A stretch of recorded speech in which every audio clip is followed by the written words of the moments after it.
Esse é uma cápsula e nós vamos falar do Gilmar Mendes, que está lá em Nova York, no evento do LEAD, né? Ah, o Alexandre de Moraes não foi, não. Tá tendo o encontro do LEAD, né? O LEAD é aquele grupo do Dória que reúne alguns juízes brasileiros para bater papo lá em Lisboa ou nos Estados Unidos e não sei o que lá. Né? Paga para o pessoal passear. É o Dória ainda tentando puxar o saco do pessoal político, né?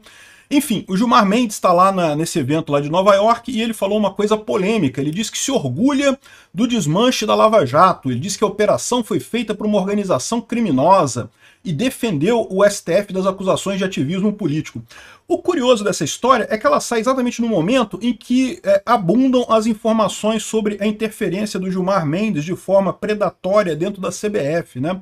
A gente já falou sobre isso em outros vídeos durante a semana. Saiu uma reportagem na Piauí que diz que basicamente aqui, ó, várias pessoas que eu entrevistei para essa reportagem me disseram que na prática quem manda na CBF é o Gilmar Mendes e o filho dele, o Francisco Mendes. Ou seja, o que é o problema que a gente está vendo aqui? O Gilmar Mendes está defendendo o governo como ele conhece. O governo sempre foi corrupto. O governo é uma máquina de corrupção. O objetivo do governo é a corrupção. Quem acha, não, o governo é para fazer o bem do povo brasileiro. Ah, para com isso. Você nasceu ontem, é verdade. O Papai Noel e o Coelhinho da Páscoa vão bem? Não, o governo serve para a corrupção, serve para essa galera ganhar dinheiro. Então eles estão orgulhosos de terem salvado o governo deles, o governo de que eles ganham dinheiro, as jogadinhas toda que tem deles ali para eles ganhar dinheiro fácil em cima de nós, otários, que estamos nessa brincadeira, nesse circo chamado Brasil, né? Mas enfim, essa é a frase do Gilmar Mendes, orgulho de desmanchar a Lava Jato. Vamos entender esse caso aqui. Essa notícia foi sugerida por Peter Reptiliano e eu posso provar. Crime ocorre, nada acontece, feijoada e várias outras pessoas. Obrigado aí ao pessoal que sugeriu notícias lá no nosso site, no visãolibertaria.com. E obrigado a você que está assistindo o nosso vídeo. Se você gosta do nosso conteúdo, por favor, deixe o seu like, se inscreva aqui no canal, né? Pois bem, o Gilmar Mendes, como eu falei, está lá no evento do LEAD, disse lá nesse sábado, dia 12, que sente orgulho de ter atuado no desmanche da Lava Jato durante a participação na Brazil Conference. A Brazil Conference foi promovido em Massachusetts, Estados Unidos, por estudantes brasileiros. Eu estou treinando meu ice cream and popcorn. Estou treinando meu ice cream and popcorn para ficar mais natural, viu? O evento foi promovido em Massachusetts, Estados Unidos, por estudantes brasileiros da Universidade de Harvard e Massachusetts e o LEAD. Tá? É o LEAD do Dória, no final das contas. A fala veio depois de uma pergunta sobre a atuação na operação em Curitiba que ele considerou ter sido feita por uma organização criminosa, processo de suspeição do ex-juiz Sérgio Moro, né? Diga-se de passagem, um processo de suspeição baseado em basicamente nada. Mas é aquilo que eu falei para vocês. É aquele caso, chegou no STF. No que chegou no STF, meu amigo, enquanto estava destruindo o Lula, o PT e coisa e tal. Mas, de novo, eu falo para vocês, é tudo uma corrupção só. O Estado como um todo, ele é corrupto. O objetivo do Estado é a corrupção. Então, quando chegou no STF, chegou nas boquinhas do pessoal, pô, para pensar, cara, olha só, o salário do Gilmar Mendes é um bom salário como ministro do STF. Ele ganha lá, acho que 47 mil reais por mês, é um bom salário, 47 mil reais por mês. Agora me fala, só acha que com 47 mil reais por mês você compra apartamento de 1 milhão, de 35 milhões, que é o nome a casa que ele tem lá em Lisboa, lá, o prédio que ele tem lá em Lisboa, 35 milhões de reais, meu amigo, é dinheiro pra caramba, não dá. Juntando 47 mil, se ele não gastasse nada, só os 47 mil, não dá, meu amigo. Ah, tudo bem que ele tem aí, ele faz umas palestras, ganha um dinheirinho adicional. Não, não é dinheirinho, meu amigo. É porque tem os esquemas. É nos esquemas que esse pessoal ganha dinheiro. E como é que são os esquemas? Sempre teve esquema. Isso não é novidade, não, tá? Isso não é esse STF que mudou a coisa, não. Sempre teve isso. O governo é uma grande corrupção pintada com a cores para dizer que é para ajudar o brasileiro, para dizer que é para ajudar o país, que é para não sei o que lá, né? E aí ele fala aqui, ó, fico orgulhoso desse processo que você chamou de desmanche da Lava Jato, disse o Gilmar Mendes, porque era uma organização criminosa, o que eles faziam em Curitiba era criminoso. O detalhe, eles só perceberam isso quando chegou neles, né? Então você vê como é que é esse negócio, né? Eu falo para vocês, quem está capitaneando essa briga contra Bolsonaro nem é o pessoal da esquerda, é o Gilmar Mendes e o Alexandre de Moraes, que são os ministros que foram indicados pelo PSDB. São os caras do PSDB. O PSDB é quem está por trás dessa, que está sentindo mais dores disso. Por quê? Porque houve uma época na política brasileira que o PSDB era visto como um partido de direita, era alternativa ao Lula, quase ganhava eleição e não sei o que lá, né? Eleição atrás de eleição eles quase ganhavam, ficavam no quase. Quase ganhava a eleição de 2006, quase ganhou a eleição de 2010, quase ganhou a eleição de 2014. Só que é aquilo que eu falo para vocês, né? O PSDB pagou o preço por ter deixado o PT tão solto, ter deixado o PT governar tão fácil. E esse pessoal ficou injuriado quando surgiu o Bolsonaro. Não, não pode, não podemos aceitar isso. O PT não gosta do Bolsonaro, é verdade, eu tenho certeza disso. Eu tenho certeza que o PT e o PSOL detestam o Bolsonaro. Mas quem ficou mais machucado com essa história dentro da máquina pública foi o PSDB, meu amigo. O PSDB que tem mais motivos para odiar o Bolsonaro. Não é à toa que quem que são as principais figuras que você vê falando nesse ataque grande contra Bolsonaro? É o Alexandre de Moraes, que em tese é do PMD, é amigo do Alckmin, né? Foi secretário de segurança do Alckmin lá em São Paulo. É o Dória, que é o que restou do PSDB, né? O Dória continua, embora não seja mais político, mas ele continua tentando puxar as cordinhas na política lá por trás. É o Gilmar Mendes, são os caras mais vocais contra o Bolsonaro, né? Aqui, ó.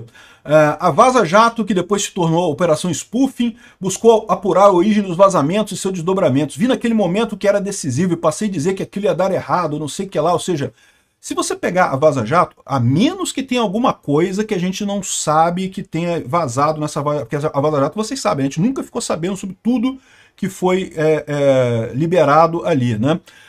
Eu suspeito que a parte que a gente não ficou sabendo era justamente a parte em que o pessoal da Lava Jato discutia os podres do STF, porque devia ter muito podre do STF, e aí essa parte não foi liberada, e é isso que machuca esse pessoal, é isso que esse pessoal fica puto, porque eles percebem que né, a Lava Jato ia chegar neles, que o objetivo era chegar neles, o objetivo era acabar com a corrupção completa no Brasil, né? Nunca ia acabar, tá? Não tem isso. É o que eu falo para vocês, corrupção é da natureza do Estado. O Estado existe para a corrupção. Se você tirar a corrupção, o Estado some, ele deixa de existir. Não tem nenhum motivo para o Estado que não seja a corrupção, a roubalheira.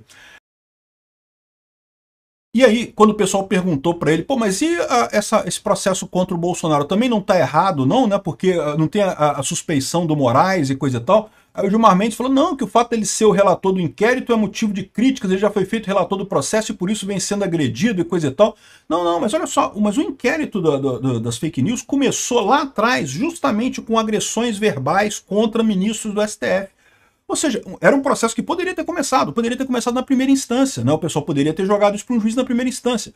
O grande erro que eles fizeram foi puxar isso para o STF e entregar para o Alexandre de Moraes.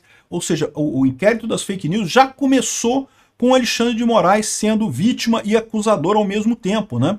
E agora continua sendo isso, ainda mais absurdo. O chamado inquérito do golpe, você tem exatamente isso, né? As pessoas, segundo diz o tal do plano lá, iriam matar o Alexandre de Moraes e, no final das contas, o Alexandre de Moraes é o juiz que vai julgar esse caso. O que não faz sentido nenhum no final das contas. Ou seja, o nível de suspeição que tinha no caso do Moro era muito, mas muito menor do que esse. O que mostra que o Gilmar Mendes está falando aqui, por quê? Porque ele está na bolha dele, bicho, ele está na bolha dos poderosos lá de Brasília. Não porque é o governo como a gente conhece, as instituições que a gente conhece, a instituição da roubalheira, a instituição da corrupção, aquela coisa bacana para a gente comprar mansão em Portugal e coisa e tal. Olha só, imagina quanto é que ele não está ganhando nesse negócio da CBF. A CBF é uma empresa privada, meu amigo. Pode contratar. Contratou o escritório do Gilmar Mendes pagando uma fortuna. Precisa entregar alguma coisa? Não sei. Pode ser que entregue, pode ser que não entregue. Se não entregar, tem algum problema? Não. Você acha que o Edinaldo Silva o Edinaldo, como é que é o nome do cara mesmo? Edinaldo alguma coisa lá, o que é o presidente da Petrobras. Você acha que ele vai querer brigar com o Gilmar Mendes? Foi o Gilmar Mendes que botou ele no cargo. Botou ele no cargo. Deu uma liminar do STF e botou o cara no cargo. Um absurdo completo, né? O Girão está denunciando esse conflito de interesse entre a CBF e o Instituto ligado a Gilmar Mendes. Vamos ver onde é que vai dar isso daí. Acho que deveria ser investigado mesmo. Isso é um caso clássico de corrupção. Mas sabe como é que está o Brasil nesse momento, né? Agora, a grande beleza da coisa é essa. O Gilmar Mendes não é eterno. Em algum momento ele vai ser substituído. E quando ele for substituído, ele está errando tanto, está deixando tanta ponta solta nesse caso, não só ele, como o Alexandre de Moraes e outras pessoas, que o futuro pode esperar que o futuro vai ter a sua recriminação, Gilmar Mendes. O seu nome vai ficar marcado na história do jeito que deveria mesmo, como você sendo um ladrão, um corrupto que afogou a Lava Jato para salvar a própria pele, né? Olha só que coisa curiosa que diz aqui o Paulo Goné. PGR diz que a atuação da PF no caso do 8 de janeiro vai inspirar séries na Netflix. E você pode interpretar isso de duas formas, né? Primeira coisa, eu não duvido nada que vai ter cineasta brasileiro, sabe aquele cineasta que recebe dinheiro da Rouanet, querendo fazer um negócio como se fosse um heróico que salvou o Brasil da ditadura, né? Aquele incêndio do Reichstag lá que foi o ataque ao Congresso no dia 8 de janeiro, né? Mas eu tenho certeza que pode também virar um filme na Netflix pelo lado correto, tá? Pode ser que alguém no futuro, Hugoné, depois que vocês já tiverem sido relegados à margem da história, façam um filme verdadeiro sobre o que aconteceu no 8 de janeiro, o absurdo que foi essa perseguição do STF, botar um ônibus lá e prender todo mundo que estava no acampamento lá de Brasília, uma coisa totalmente sem sentido, totalmente absurda, né? Enfim, vai ter série na Netflix sobre o caso do 8 de janeiro? Eu não descarto não, tá? Dos dois lados. E eu acho que o lado que vai prevalecer vai ser o lado da verdade, o lado em que vai pintar o Boné como um vilão, o Gilmar Mendes e o Alexandre de Moraes como os vilões dessa história toda.